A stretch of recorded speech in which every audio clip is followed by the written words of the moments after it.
So we've been considering the new covenant is different from the old covenant. तो हम नई वाचा के बारे में देख रहे थे कि वो पुरानी वाचा से किस अलग है। So I thought I'd continue that study. तो मैंने सोचा कि मैं उसके ऊपर अध्ययन जारी रखूंगा, Some other aspects of it. उसके कुछ और पहलुओं के बारे में। First of all, सबसे पहले for everyone here, for those who are new perhaps, यहाँ पे जितने भी लोग हैं, हो सकता है कि आप में से कुछ नए हों, we must recognize हमें इस बात को पहचानना होगा that the old covenant or the Old Testament that God established with the people of Israel, which पुरानी वाचा या पुराना नियम जो कि परमेश्वर ने इजराइल जन के साथ बांधी थी, you read in 3/4 of the Bible, the Old Testament has been abolished. जो कि आप पुराने नियम में बाइबल में 3/4 भाग जो पढ़ते हैं वो मिटाया जा चुका है।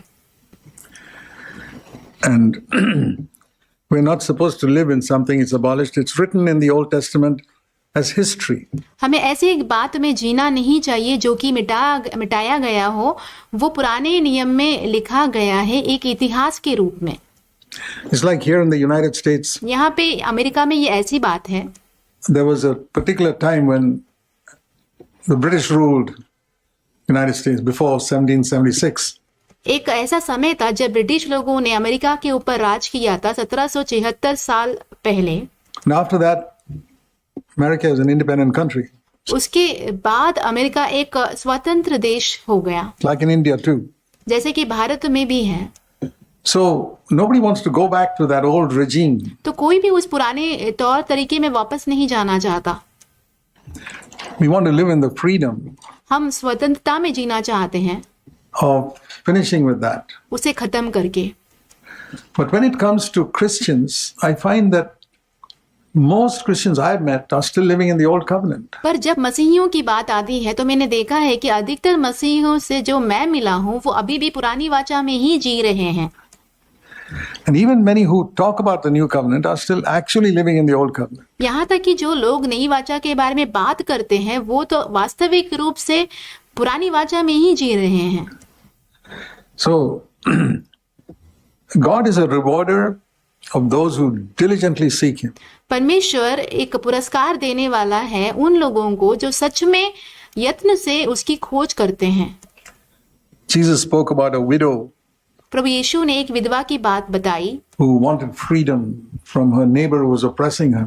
जिसे उसके पड़ोसी से आजादी चाहिए थी जो कि उसको सता रहा था। Her, and she kept on pestering the judge वो आकर हमेशा न्यायाधीश को परेशान करती रहती थी and said, give me justice, give me justice. वो कहती रहती थी मुझे न्याय दो, मुझे न्याय दो। And then she got it. फिर उसे मिल जाता है। And Jesus said, a heathen judge will do that for a widow. Won't your heavenly Father do more for you? तो प्रभु यीशु ने कहा कि यदि एक अन्य जाति का न्यायाधीश एक विधवा के लिए ये कार्य कर सकता है तो क्या तुम्हारा स्वर्गीय पिता इससे अधिक तुम्हारे लिए नहीं करेगा? The message in that parable is persistence. उस दृष्टांत में जो संदेश है वो है अटल रहना। I'm not going to give up मैं याव नहीं छोड़ूंगा till you rid me of this troublesome adversary. जब तक तुम मुझे ये जो सताने वाला जो विरोधी है मेरा, इससे मुझे छुटकारा नहीं देते तब तक। So if you go to God like that and say, Lord, I'm not going to give up till this old covenant, a smell is gone away from my life. It must be 100% new covenant. आप जब परमेश्वर के पास जाके ऐसे कहेंगे कि प्रभु मैं ये जो पुरानी वाचा का जो गंध है, ये जो बातें हैं, इसमें से पूरी तरीके से छुटकारा पाना चाहता हूँ और पूरा एकदम 100% नई वाचा में होना चाहता हूँ, जब तक वैसा नहीं होता है तब तक मैं हियाव नहीं छोड़ूंगा। Those who seek God like that, परमेश्वर जैसे जो लोग ऐसे परमेश्वर की खोज करते हैं, He is a rewarder of those who diligently seek Him.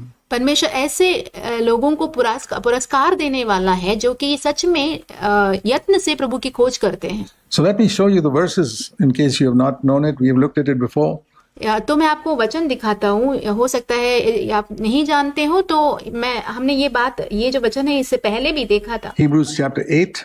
इब्रानियों 8वां अध्याय। It says here, Verse 7, let me paraphrase it. The first covenant was faulty.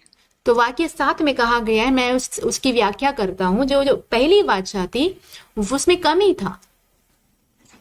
Imagine saying that a covenant God established was faulty. आप कल्पना कीजिए कि ये कहना कि जो वाचा परमेश्वर ने बांधा था या बनाया था उसमें कमी था। It was not faultless. उसमें वो बिना कमी का नहीं था। God does everything perfectly. परमेश्वर सब कुछ सिद्ध रूप से करते हैं। So why was that first covenant faulty? Because तो जो पहले का जो नियम है, जो वाचा है, पहला वाचा है, वो उसमें कमी क्यों था फिर? man was not ready क्योंकि मनुष्य जो है वो तैयार नहीं था to enter into the new covenant. नई वाचा में प्रवेश करने के लिए। That's the reason, not because God made a mistake. वही कारण था, ऐसा नहीं कि परमेश्वर ने कोई गलती की हो। He doesn't change his mind. परमेश्वर अपना मन नहीं बदलते, But man was not ready. पर मनुष्य तैयार नहीं था। There had to be the coming of the Holy Spirit पवित्र आत्मा का आना था, alone would take man into the new covenant. वही सिर्फ मनुष्य को नई वाचा की ओर ले जा सकता था। The only difference in the old covenant and the new covenant is that the Holy Spirit came. एकमात्र फर्क जो कि पुरानी वाचा और नई वाचा के बीच में है, वो है पवित्र आत्मा का आना On the day of Pentecost. पेंतिकोस्त के दिन में। That's what made all the difference. यही एक फर्क लाता है सारी चीजों में। Otherwise, there were great prophets in the Old Testament. नहीं तो हम देख सकते हैं कि पुराने नियम में बहुत महान नबी थे। I mean, when I read the life of John the Baptist, मेरा मतलब यह है कि जब मैं यूहन्ना बपतिस्मा देने वाले की जीवन को पढ़ता हूँ, I'm nowhere near him, his standard of life. उसके जीवन के स्तर के पास भी मैं नहीं हूँ।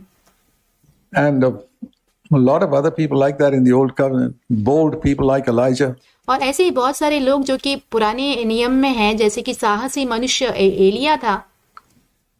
It's good for us to humble ourselves and examine our hearts and see have we really come into the new covenant. ये बहुत ही अच्छा होगा हमारे लिए कि हम अपने आप को नम्र करें और हमारे हृदयों को परखें और देखें कि क्या हम सच में नई वाचा में जी रहे हैं, आए हैं।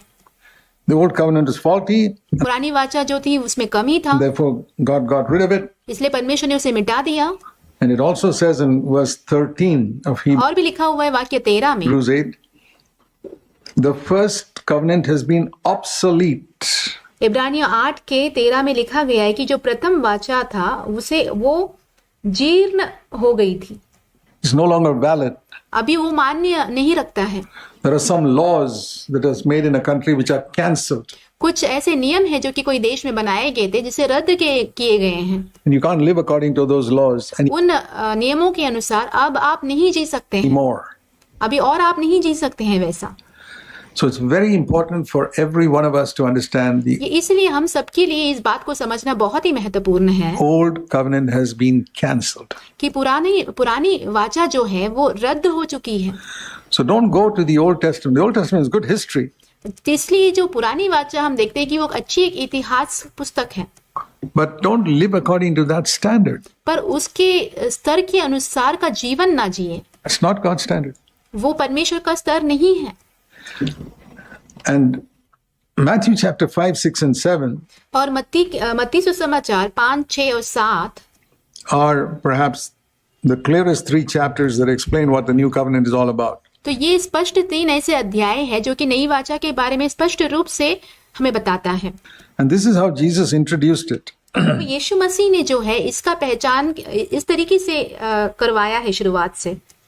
In Matthew 5, verse 20, मत्ती 5 उसका 20वां वचन, unless your righteousness, जब तक कि तुम्हारी जो धार्मिकता or है, you call holiness or whatever you call it, या तो फिर आप उसे पवित्रता ही बुलाते हो, आप जो कुछ भी उसे बुलाते हो, is much higher than that of the scribes and Pharisees, you cannot enter God's kingdom. यदि वो शास्त्रियों और फरीसियों की धार्मिकता से बढ़कर नहीं है तो आप स्वर्ग के राज्य में प्रवेश नहीं कर सकते हैं। The scribes and Pharisees had a very upright life externally. देखिए जो शास्त्री और फरीसी हैं उनका जो धार्मिक जीवन जो है बाहरी रूप से एकदम सही था। How was our standard of holiness to be higher than theirs? हमारी जो धार्मिकता का जो स्तर है उनके धार्मिकता के स्तर से कैसा बढ़कर होना चाहिए? And Jesus explained it प्रभु यीशु ने समझाया in the following verses. आने वाले वचनों में। Their holiness was external. उनकी जो पवित्रताई है वो बाहरी रूप से था। Don't commit murder. हत्या ना करें, Verse 21. वाक्य 21। The new covenant must be internal. The root of murder, परंतु नई वाचा जो है वो अंदरूनी होना चाहिए। हत्या का जो जड़ है, verse 22, is anger.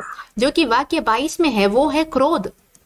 So like in the old covenant, he said, don't murder. And the new covenant is, don't get angry. जैसे कि पुरानी वाचा में कहा गया है कि तुम हत्या ना करना, वैसे ही नई वाचा में कहा गया है कि तुम क्रोध मत करना। In the old covenant, it's verse 27, don't commit adultery. पुरानी वाचा में वाक्य 27 में कहा गया है कि व्यभिचार मत करो। In the new covenant, it is, don't lust with your eyes. और नई वाचा में कहा गया है कि आंखों से लालसा मत करो। In the old covenant, it was verse 43, love your neighbor, hate पुरानी वाचा में 43 वचन में कहा गया है कि अपने पड़ोसी से प्रेम रखना your enemy. But और अपने विरोधी से बैर रखना। the new covenant is, love your enemies too. परंतु नई वाचा में कहा गया है कि अपने बैरी से भी प्रेम करना। So, what was external, तो जो बाहरी रूप से था, the Lord is saying it must be internal. अब प्रभु कह रहे हैं कि उसे अंदरूनी होना चाहिए। There must be no murder in your heart. तुम्हारे हृदय में कोई हत्या नहीं होना चाहिए। There must be no hatred in your heart. तुम्हारे हृदय में कोई नफरत नहीं होनी चाहिए। And that was impossible for man. और ये मनुष्य के लिए असंभव था। However much you try, you can't come into that life. जितना भी आप कोशिश क्यों ना करो, आप उस जीवन में नहीं आ सकते हैं Without the Holy Spirit. पवित्र आत्मा के बिना।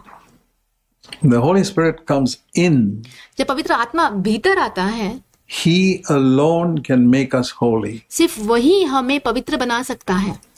It's one of the first things you must realize if you want to follow Jesus is यदि आप प्रभु यीशु का पीछा करना चाहते हैं तो सबसे पहले एक ऐसी बात है जिसे आपको जानना होगा, पहचानना होगा। you try as hard as you like, आप कितनी भी कड़ी मेहनत से कोशिश क्यों ना कर लो, listen to all the doctrines you understand very well. आप सारी सिद्धांतों को सुन लो, सब कुछ अच्छी तरीके से समझ भी लो, You cannot be holy if the Holy Spirit does not make you holy. आप तब तक पवित्र नहीं बन सकते हैं जब तक पवित्र आत्मा आपको पवित्र नहीं बनाता। And there are a lot of people who try to be holy. There are non-Christian religions who do all types of practices to make themselves control their thoughts and all that. बहुत सारे ऐसे लोग हैं जो अपने आप को पवित्र बनाने की कोशिश करते हैं। गैर मसीह अन्य जाति के ऐसे लोग ऐसे बहुत सारे प्रयास करते हैं अपने आप को पवित्र बनाने के। वो अपने विचारों को नियंत्रण में लाने की कोशिश करते हैं। It's not holiness. It's a form of holiness. वो पवित्रताई नहीं है, वो पवित्रताई का एक सिर्फ रूप है। Real holiness is the nature of God. जो वास्तविक पवित्रताई है वो परमेश्वर का स्वभाव है। And you can't have it unless the Holy Spirit gives it to you. जब तक पवित्र आत्मा वो आपको नहीं देता है तब तक वो आप नहीं पा सकते हैं। So that's very important for us to understand. तो इसे समझना हमारे लिए बहुत ही महत्वपूर्ण है। Now I mentioned that because there's a lot of confusion concerning the gift of the Holy Spirit. मैं ये कहता हूँ क्योंकि पवित्र आत्मा के वरदान के विषय में बहुत सारी गड़बड़ी है।